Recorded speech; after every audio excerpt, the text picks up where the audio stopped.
ജനുവരി 24 വിശുദ്ധ Francis D sales. 1567 August 21 ഫ്രാൻസിലെ തോറൻസ് ഗ്ലിയേഴ്സിൽ സാവോയിലെ ഒരു പുരാതന കുലീന കുടുംബമായ ബോയ്സിയിൽ ജനിച്ച അദ്ദേഹം മികച്ച ഫ്രഞ്ച് സ്കൂളുകളിൽ പരിശീലനം നേടി.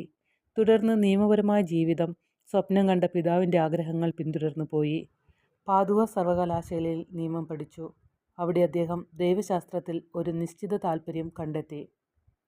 അദ്ദേഹം ബഹുമതികളോടെ ബിരുദം നേടി. 1592 ഫ്രാൻസിലേക്ക് മടങ്ങി. ബാർ അസോസിയേഷനിൽ ചേർന്നു. എന്നിരുന്നാലും ഒരു പുരോഹിതനാവുക എന്നതായിരുന്നു അദ്ദേഹത്തിൻ്റെ ഏറ്റവും വലിയ ആഗ്രഹം.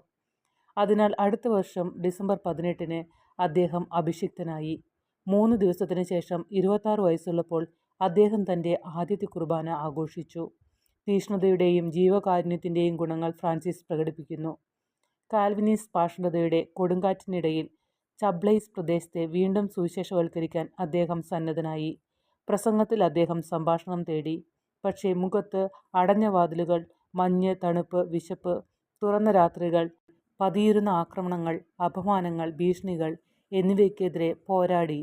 തുടർന്ന് അദ്ദേഹം കാൽവിൻ്റെ സിദ്ധാന്തം നന്നായി മനസ്സിലാക്കുകയും കത്തോലിക്ക വിശ്വാസങ്ങളുമായുള്ള വ്യത്യാസങ്ങൾ വിശദീകരിക്കുകയും ചെയ്തു. പ്രബോധനത്തിനും ദൈവശാസ്ത്രപരമായ തർക്കത്തിനും പകരം പ്രസിദ്ധീകരിക്കാനും പൊതുസ്ഥലങ്ങളിൽ പോസ്റ്റ് ചെയ്യാനും വീടുതോറുമുള്ള ഷീറ്റുകൾ ഉപേക്ഷിക്കുവാനുമുള്ള സംവിധാനം അദ്ദേഹം ആവിഷ്കരിച്ചു.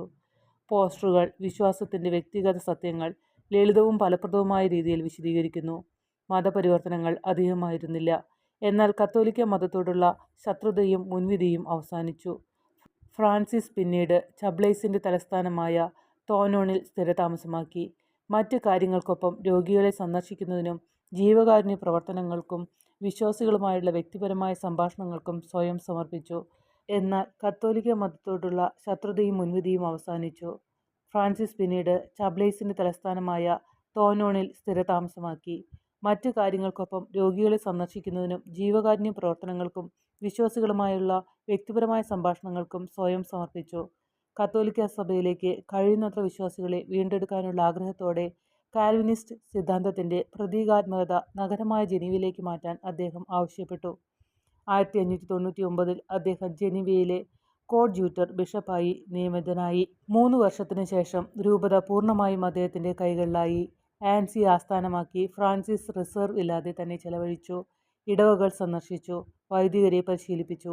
ആശ്രമങ്ങളും മഠങ്ങളും പുനഃസംഘടിപ്പിച്ചു. വിശ്വാസികൾക്ക് വേണ്ടിയുള്ള പ്രസംഗത്തിലും മതബോധനത്തിനും അദ്ദേഹം മുൻകൈയെടുത്തു. അദ്ദേഹം സംഭാഷണ കാറ്റഗിസം തിരഞ്ഞെടുത്തു. ആത്മീയ ദിശയിലുള്ള അദ്ദേഹത്തിൻ്റെ സ്ഥിരോത്സാഹവും മാധുര്യവും വിവിധ പരിവർത്തനങ്ങളിലേക്ക് നയിച്ചു. 1604 മാർച്ചിൽ ഡിജോണിലെ നോമ്പുകാല പ്രസംഗത്തിനിടെ അദ്ദേഹം ജെയിൻ ഫ്രാൻസിസ് ഫ്രെമിയോറ്റ് ഡി ചാൻഡലിനെ കണ്ടുമുട്ടി. അദ്ദേഹവുമായി അദ്ദേഹം മനോഹരമായൊരു സൗഹൃദം സ്ഥാപിച്ചു. അതിൽ നിന്ന് എപ്പിസ്റ്റോളറി കത്തിടപാടുകൾ വഴി ആത്മീയ ദിശയും ഉയർന്നു. 1608 ദൈവത്തെ സ്നേഹിക്കുന്നവർക്കും സ്നേഹിക്കാൻ ആഗ്രഹിക്കുന്നവർക്കും അനുയോജ്യമായ പേരായ ദൈവഭക്തിയുള്ള ജീവിതത്തിലേക്കുള്ള ആമുഖം അല്ലെങ്കിൽ ഫിലോത്തിയ അവൾക്കായി അദ്ദേഹം സമർപ്പിച്ചു. ആന്തരിക ജീവിതത്തിൻ്റെ തത്വങ്ങൾ സംക്ഷിപ്തവും പ്രായോഗികവുമായ രീതിയിൽ സംഗ്രഹിക്കുന്നതിനും ദൈനംദിന ജീവിതത്തിൽ പൂർണ്ണ ഹൃദയത്തോടെയും പൂർണ്ണ ശക്തിയോടെയും ദൈവത്തെ സ്നേഹിക്കാൻ തൻ്റെ ശിഷ്യന്മാരെ പഠിപ്പിക്കുന്നതിനുമാണ് ഫ്രാൻസിസ് ഈ വാചകം വിഭാവനം ചെയ്തത്. ലോകത്തിൽ ജീവിക്കുന്നവരെ അവരുടെ സിവിൽ സാമൂഹ്യ ഉത്തരവാദിത്തങ്ങൾ നിറവേറ്റുന്നതിലൂടെ പൂർണ്ണമായ ക്രിസ്തീയ ജീവിതത്തിലേക്ക് നയിക്കുക എന്നതായിരുന്നു ആശയം. ജോലി വൻ വിജയമായിരുന്നു. ഫ്രാൻസിസും ജെയിനും തമ്മിലുള്ള ദീർഘവും തീവ്രവുമായ സഹകരണം വലിയ ആത്മീയ ഫലങ്ങൾക്ക് കാരണമായി.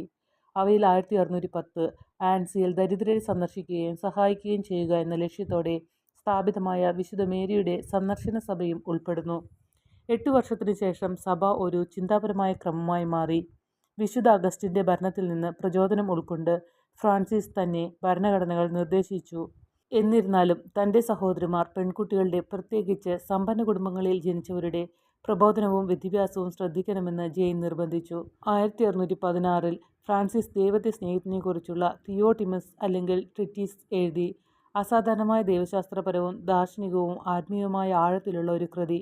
ഒരു സുഹൃത്തായ തിയോട്ടിമസിനെ അഭിസംബോധന ചെയ്ത ഒരു നീണ്ട കത്തായി വിഭാവനം ചെയ്തു. ഫ്രാൻസിസ് ഓരോ മനുഷ്യനും അവൻ്റെ പ്രധാന തൊഴിൽ അവതരിപ്പിക്കുന്നു. ജീവിക്കുക എന്നത് സ്നേഹിക്കുക എന്നതാണ്.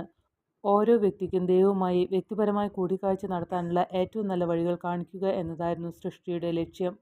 ഫ്രാൻസിസ് ഡി സെയിൽസ് 1622 ഡിസംബർ 28 തൻ്റെ 52-ാമത്തെ വയസ്സിൽ ലിയോണിൽ വെച്ച് അന്തരിച്ചു. അടുത്ത വർഷം ജനുവരി 24 അദ്ദേഹത്തിൻ്റെ ഭൗതികാവശിഷ്ടങ്ങൾ ആൻസിയിലേക്ക് കൊണ്ടുവന്നു.